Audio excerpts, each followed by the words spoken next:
Absolute Martian Manhunter, issue 6, Deniz Camp and Javier Rodriguez on the art.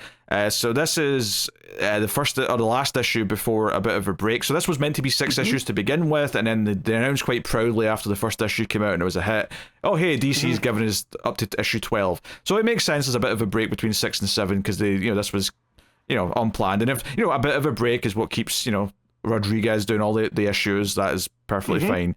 Obviously we have, frankly, a stunning issue here. This was phenomenal. Absolutely. Like, we have obviously continuing the cliffhangers from last issue, which is the weird, crazy doctor character trying to cut into John.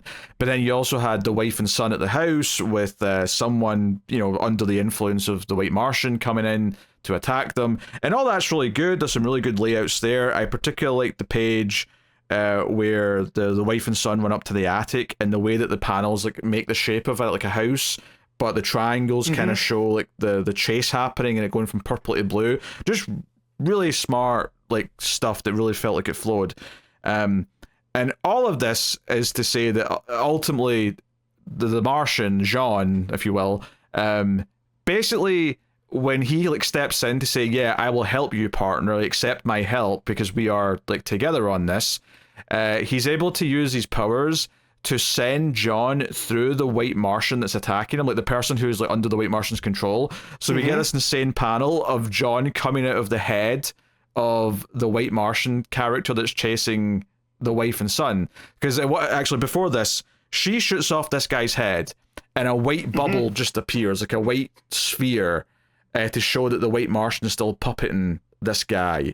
And some of the dialogue from this character even just appears in the head as if that's the speech bubble. So again, it's still playing with art, and I've not even gotten to the good stuff yet. This is this is good, but it's not even the great stuff yet. There's even better stuff coming as far as inventive art and concepts goes.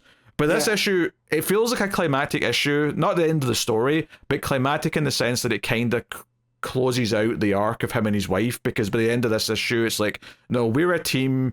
He wants to open up to her and be honest. She hears him talking to someone, which we know is Jean the Martian. So either that'll happen between issues or we'll get that next time. But it really feels that this issue does close off that first half of the story in that, no. The marriage problems are taking a turn here at the end. And obviously there's stuff to talk about with the kid, which we'll get to as well. But this first chunk was all just tension. It was all just he's in danger, the wife's in danger. He's trying to fight off this weird maniacal surgeon, she's trying to run away from this thug that's broken into the house, and then kind of everything coming together feels kind of exciting. And then we get to the really big ideas, because when John knocks down the White Martian guy, we get this great panel because he says, oh, you've got backup, and in the art you see the Green Martian Jean behind him, right, represented. And the next page, the next panel, he's like, oh, I've got backup too. And arguably, this is the first time we're really seeing the White Martian properly, because we've had things that have represented the White Martian. We've had vague kind of ideas of him, but here we get this black body with the white circular head, sort of towering behind him. And so what we'd seen before was kind of that stereotypical gray alien kind of vibe. Yes. So I thought it was cool that we didn't go to that. It's just still this empty white circle. It's almost like it's nothingness, and it's not even darkness, right? It's this bright white where there's nothing there. Yeah. So I thought that was a really cool representation of all the bad things the White Martian's been doing. It's just because it's nothingness.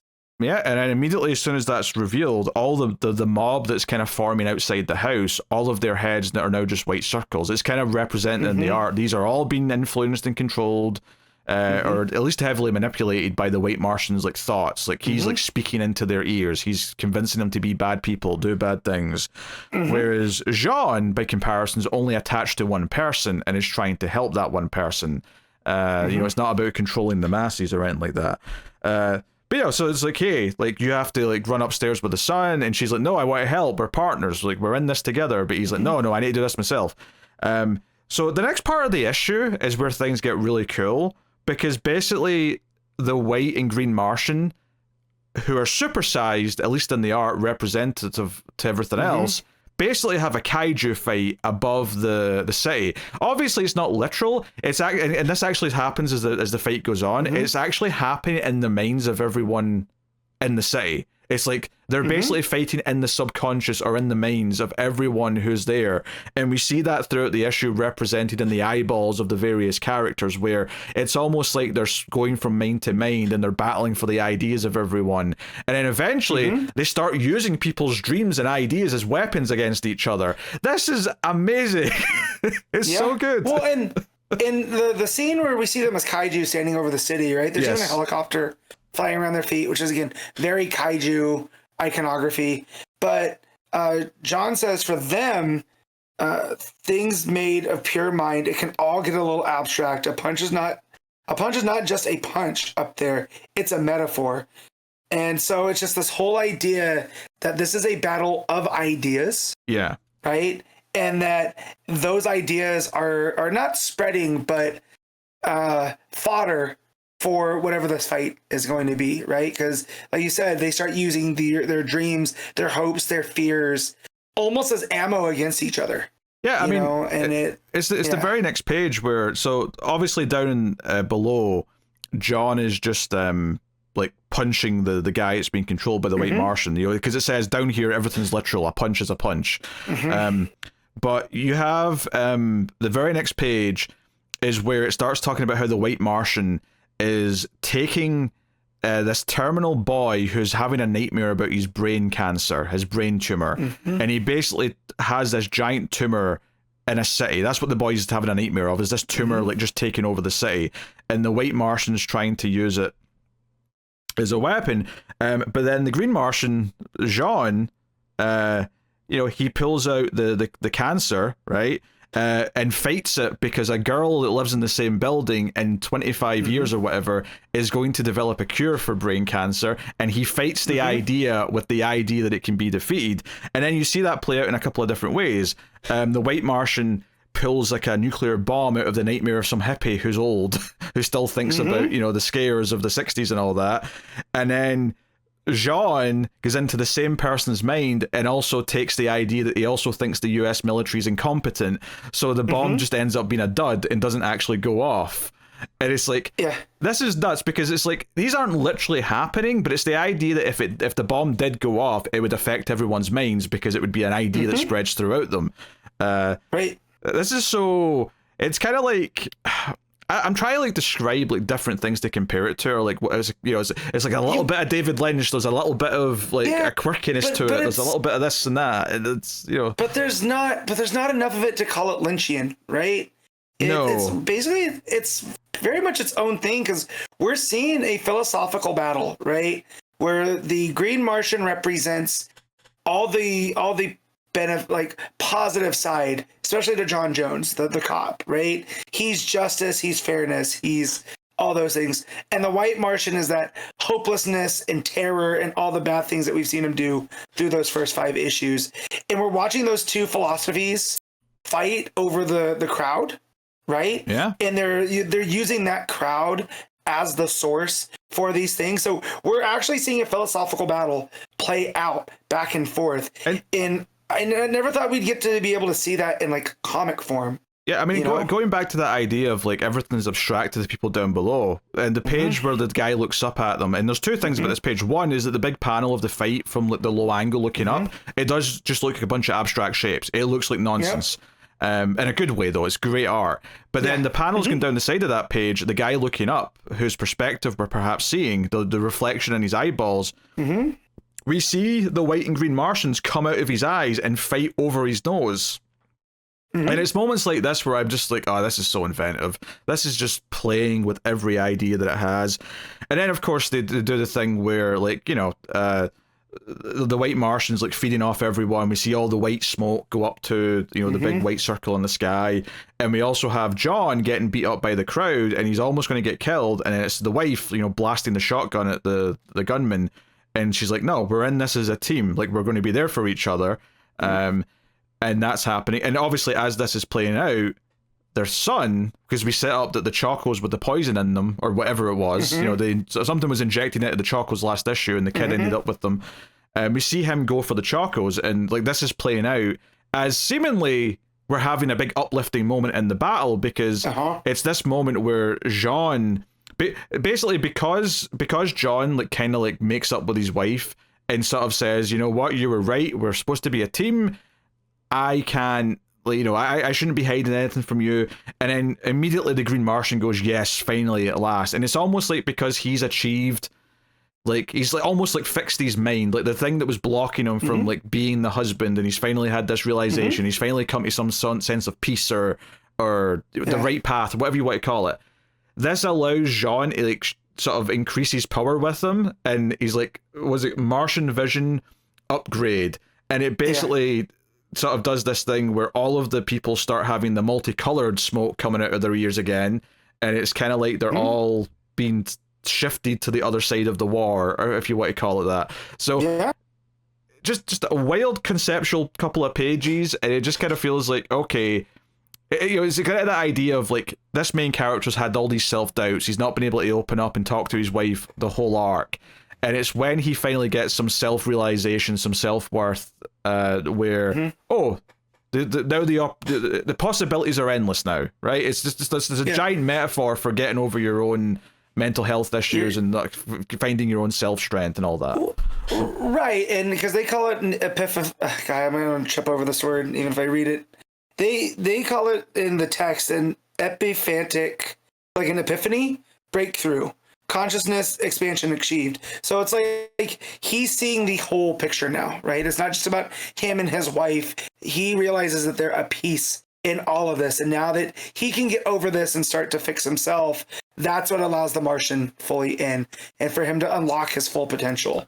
And the way that plays out with all the different colors that we've seen throughout the city, right? Again, in all the first 5 issues of this, those are all coming together to combat this white smoke.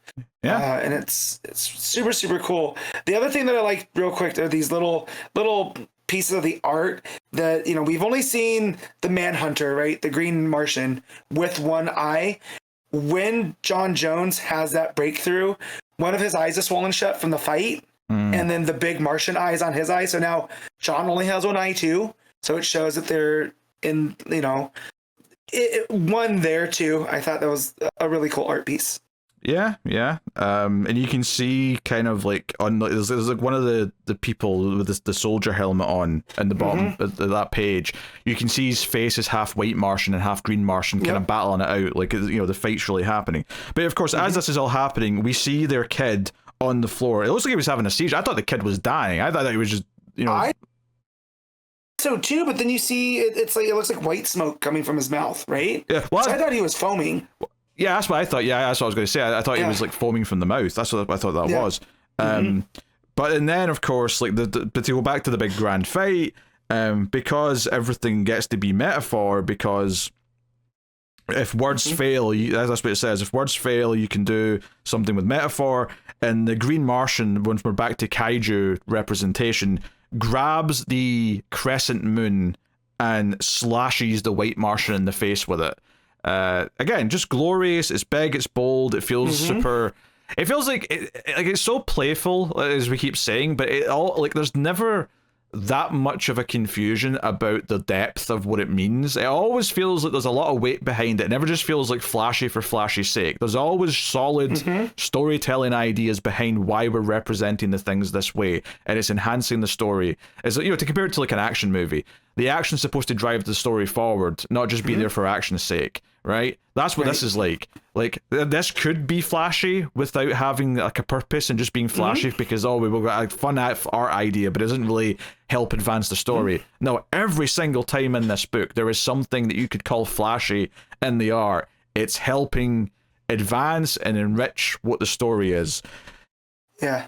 So there's kind of like a victory in that sense. However, the thing that's lingering, the cliffhanger for next time, obviously John's promising his wife that he's going to explain everything to her. I'm kind of hoping we get parts of that conversation next issue, at least when it comes back.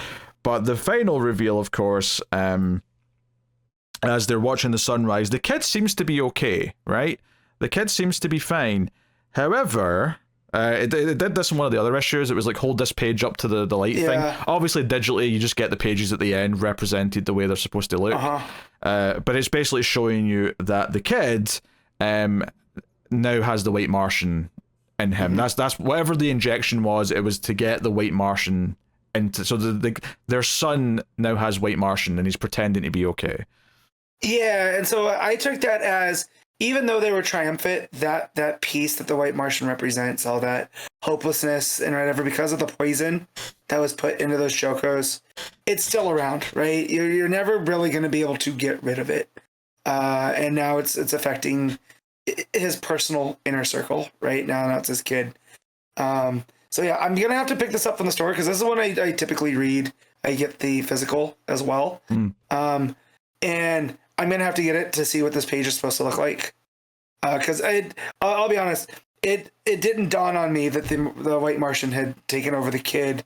Looking just at the art, it was, because of how those pages work. And I'm sure it works better in the physical, right, with how it goes out.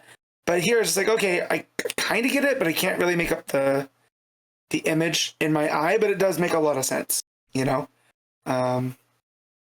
Really, really, really fantastic stuff. Yeah, I mean, I did have an issue with reading the digital version of this. I mean, the shape over the eye, the grin over the face. I think it's pretty clear that what it's saying here. It's basically saying no, the White Martian kind of still lives on, and it's infected the kid. The White Martian's not gone, and now it's more sinister. And you can maybe even read into it is like, okay, the parents are getting over this stuff, but all those doubts were theirs, and you kind of pass that on to your children in some way, which is maybe what the metaphor is, if you will. So, no, I mean, honestly, I have nothing but praise for this. I think the fight is so inventive. Both in the sense that you're looking up and seeing kaiju things happen over the top of the crowd, and then when it's using the IDs of the people, the dreams and the nightmares of the people to fight each other, and then ultimately even the battling in and out their faces and all that stuff. And then the character payoffs to John and his wife feels like it's been really earned after these 6 issues, and it really makes it feel like things are going to have a nice new status quo and be shaken up when we come back for the second half of the book. So this was fantastic. I have nothing but nice things to say about this, both in writing and in art. So shouldn't be surprised, I guess, after how much we've been praising it for the first 5 issues. But this, I mean, it's not the landing per se, because we still have another half, but it feels like a TV show. It feels like the mid-season finale in a lot of ways. And I think it really landed that. It's really good, though, that it did get extended and we get this sense of resolution here for the first arc. Yeah. That played out. Dennis Camp really played with that. Leaned into it, because I could see how this would have ended if it didn't sell well and he still got the 6 issues out.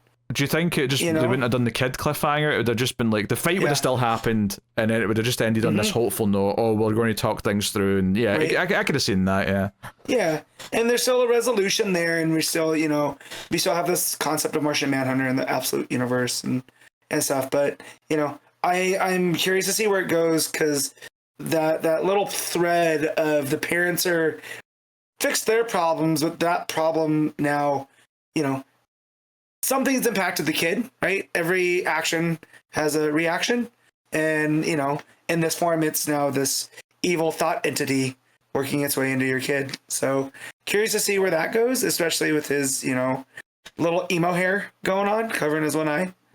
Just definitely primed for evil kid syndrome, Yeah, but just to be clear here, though, it's not the parents' fault this has happened to him. That's just the metaphor. That's just the analogy for parents' issues getting passed down to their kids. And the actual plot, it's it's obviously this sinister evil villain who's done this. But anyway, fantastic, really great stuff. It's been nothing but a surprise since issue 1, and it keeps surprising, which is very impressive indeed.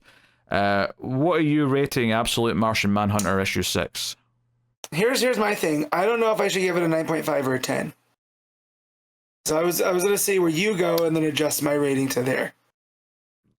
Well, you don't have to adjust because of me, Matt. You don't have to match. But it is one of those things where I don't want to overdo it and just give it the 10, right? But it is kind of a masterpiece in storytelling, But I could understand. I can also give it the 9.5 because some things didn't quite work out. But yeah, I'll just go for it and give it the 10.